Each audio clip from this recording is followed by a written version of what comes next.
രാമ, ഒരു 3 ആള് വന്നാ മതി. ആവശ്യമില്ലാത്തപ്പോ 100 ആള് പണിക്ക് വരും. ആവശ്യമുള്ളപ്പോഴോ മഷിയിട്ട് നോക്കിയ ഒന്നിനെയും കാണൂല്ല.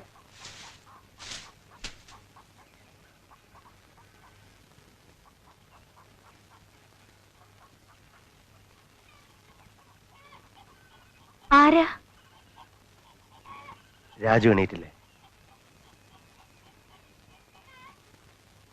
ഏത് രാജു? ഇവിടെ താമസിക്കുന്ന രാജു. അച്ഛാ, ഏതോ രാജുവിനെ ചോദിക്കണു.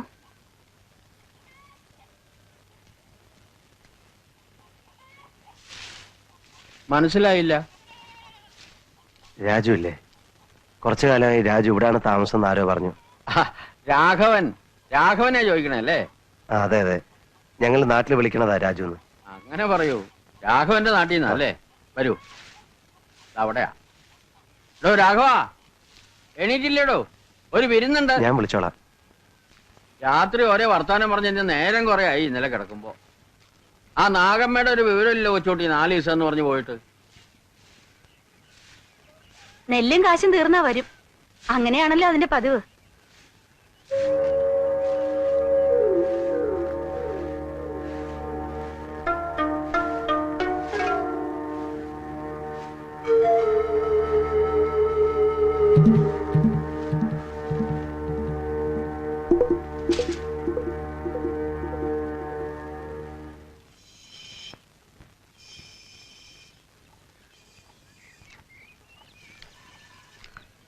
ആ, രാഘവേട്ടൻ എണീറ്റില്ലേ? അവിടെ ആരുമില്ല. രാവിലെ പോവെന്ന് പറഞ്ഞിരുന്നു. പക്ഷെ ഇത്ര നേരത്തെ പോവാറില്ല സാധാരണ. ചിലപ്പോ കേറിയിരിക്കൂ.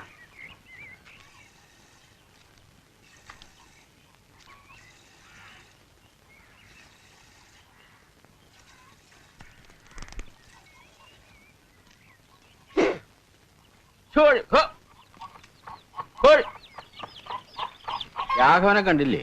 അവിടെ ഇല്ല. ഈ രാഘവേട്ടൻ ഇത്ര നേരത്തെ എങ്ങോട്ടാ പോയത്? ചിലപ്പോ വെറുതെ തോട്ട വെച്ചതൊക്കെ നോക്കാൻ ഇറങ്ങിയതാവും. ഞങ്ങൾക്ക് ഇവിടെ ഒരാളും വരാനില്ല. രാഘവന് ചങ്ങായിമാരായിട്ട് ചിലരെങ്കിലും ഉണ്ടല്ലോ. പേരെന്താന്നാ പറഞ്ഞേ? ബാലൻ. ആ, ഇവിടെ വന്ന് പെടാനാ പാട് അല്ലേ? വന്ന് പെട്ടാൽ ഒരു വിഷമമില്ല. എന്തു തോന്നി? നല്ല സ്ഥലം. ലോറിയിൽ വന്നാതോ ജീപ്പിലോ? ജീപ്പില്. കരി കയറ്റാൻ പറഞ്ഞ ലോറിക്കാർക്കൊക്കെ എന്നെ അറിയാം. നാണേട്ടന്റെ അടുത്തേക്കാന്ന് പറഞ്ഞാൽ ഒരുമാതിരിക്കാരൊക്കെ കയറ്റും. ഞാനാ ഈ ഭാഗത്ത് ആദ്യം വന്നത്. ഞാൻ പോയിട്ട് പിന്നെ വരാം. അതാപ്പോ നന്നായേ. ഇക്കണ്ട ദൂരം വന്നിട്ടും ചെങ്ങായിയെ കാണാണ്ട് പോവേ. രാഘവൻ ഞങ്ങൾക്ക് അന്യനൊന്നുമല്ല. കൊച്ചുട്ടി, വരണ വിവരത്തിന് രാഘവൻ ഒരു കാർഡ് ഇടായിരുന്നില്ലേ?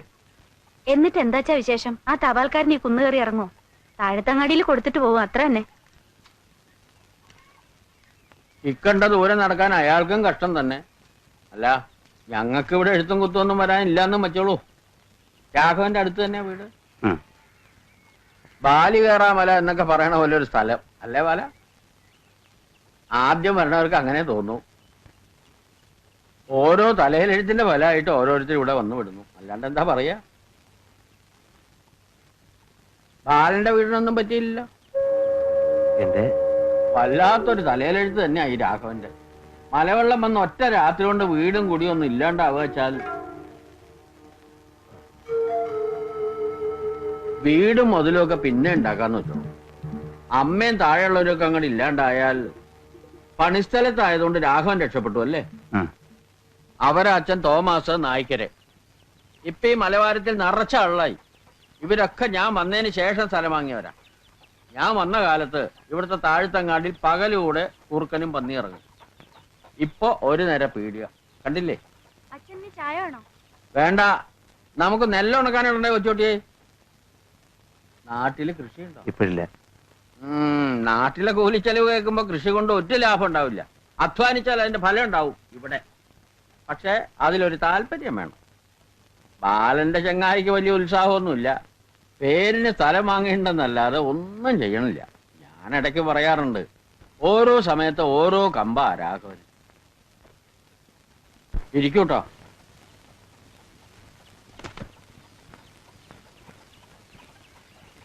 തീരായിട്ട് നിൽക്കണ ഒരു തള്ളയുണ്ട്. അതുണ്ടായിട്ടും വലിയ കാര്യമൊന്നുമില്ല. ദിവസം 1 ഉറുപ്പിയുടെ പുകല തിന്നും ഇല്ലേ ഉച്ചോട്ടി? അത് സാരമില്ല. പക്ഷെ മേലനങ്ങ മടിയുള്ള സൈസാ. എനിക്കതാ ദേഷ്യം. ഞാൻ അങ്ങാടിയിലോ അടിവാരത്തിലോ വെച്ച് കണ്ടോളാം. ഇരിക്കുന്നു. ബാലൻ ഒരു വഴിക്ക് ഇറങ്ങുമ്പോ ചെങ്ങായി വേറൊരു വഴിക്ക് കയറും. രാഘവന്റെ നാട്ടിൽ നിന്ന് ഒരു ചെങ്ങായി വന്നിട്ട് കുളിക്കണോ, ഇത് അങ്ങോട്ട് ഇറങ്ങി ഞങ്ങളുടെ പുഴയാണ്, നല്ല അസല് വെള്ളം, തോർത്ത് വേണം. വേണ്ട, ഞാനൊന്ന് നടന്നിട്ട് വരാം.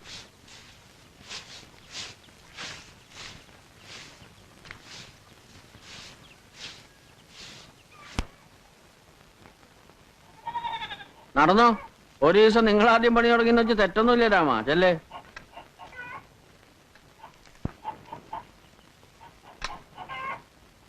എന്തോ ഒരു ബേജാറും കൊണ്ടാ ഈ ചെങ്ങായി വന്നിരിക്കണേ അല്ലേ ഉച്ചോട്ടിയെ?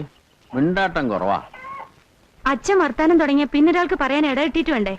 അതുകൊണ്ട് മിണ്ടാത്താവും. നിന്റെ അമ്മ എനിക്ക് പണ്ടൊരു പേരിട്ടിരുന്നു, വെട്ടുക്കിളിന്ന്.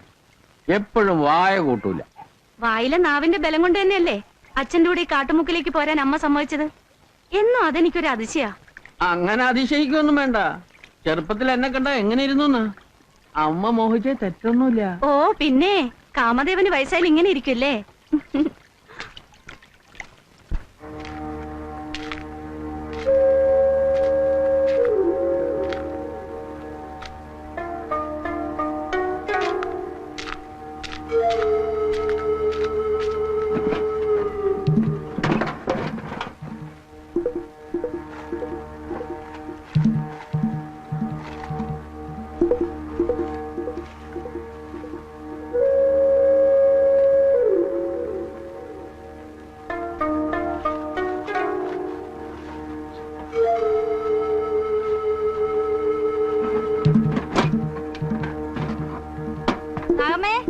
പശുവിന് വെള്ളം കൊടുത്തോ?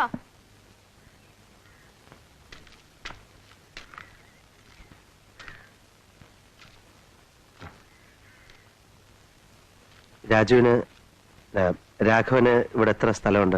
2 ഏക്കർ. അത് ചെറിയ വിലക്ക് കിട്ടി. പിന്നല്ലേ പള്ളിക്കാര് മലവാരം വാങ്ങി വില കൂട്ടിയത്. കൃഷി ചെയ്ത് കൂടണോ ദുബായി പോണോ ഒന്നിനും ഒരു നിശ്ചയമില്ല രാഘവേട്ടന്. ഓരോ സമയത്ത് ഓരോന്ന് പറയും. 10,000-15,000 കൊടുത്ത് ദുബായി പോയിട്ട് എന്ത് കിട്ടാനാവോ? പണം കൊടുത്തോ? കൊടുത്തിട്ടില്ല. ആ കാശ് കൊണ്ടൊരു ചെറിയ വീടുണ്ടാക്കാലോ. അച്ഛൻ അതാ പറഞ്ഞത്. ഒക്കെ ഓരോരുത്തരുടെ ഇഷ്ടമല്ലേന്ന് വെച്ച് മിണ്ടാതിരിക്കാൻ പറഞ്ഞാ അച്ഛൻ കേക്കില്ല. അത്രയ്ക്കൊക്കെ കാശുണ്ടോ രാഘവന്? 2 ഏക്കർ നിസ്സാര വിലക്കല്ലേ അച്ഛൻ വാങ്ങിച്ചു കൊടുത്തേ. നാട്ടിൽ നിന്ന് സ്ഥലം വിറ്റ് കിട്ടിയ കാശ് അങ്ങനെ നാനാവിധാക്കിയിട്ടൊന്നുമില്ല. രാഘവൻ ഈ സ്ഥലം കണ്ടുപിടിച്ചതാ അത്ഭുതം. അച്ഛന്റെ ഉപദേശമാണ്. അങ്ങാടിയിൽ വെച്ച് യാദർച്ചയെ കണ്ടപ്പോ നിർബന്ധിച്ചു കൊണ്ടുവന്നല്ലേ സ്ഥലം കാണിക്കാൻ. അച്ഛൻ ആർക്കെങ്കിലും ഒക്കെ ഉപദേശം കൊടുത്തിട്ടില്ലെങ്കിൽ ഉറക്കം വരില്ല. ഇവിടെ ഇനി ഉപദേശം തുടങ്ങും, നോക്കിക്കോളൂ. നാണുവേട്ടനൊരു സഹായായി രാഘവൻ വന്നതല്ലേ? പക്ഷെ പണിയെടുപ്പിക്കാനൊന്നും രാഘവേട്ടൻ അറിഞ്ഞൂടാ. ഹിന്ദി പാഠം സമാപിക്കുന്നു. ഓ 9 അരിയിടാൻ നോക്കട്ടെ. സമയം ഇത്ര കൃത്യമായിട്ട്? അതിനല്ലേ ആകാശവാണി. ഹിന്ദി പാഠം കഴിഞ്ഞ അരിയെടുപ്പത്തിടാന്ന കണക്ക്.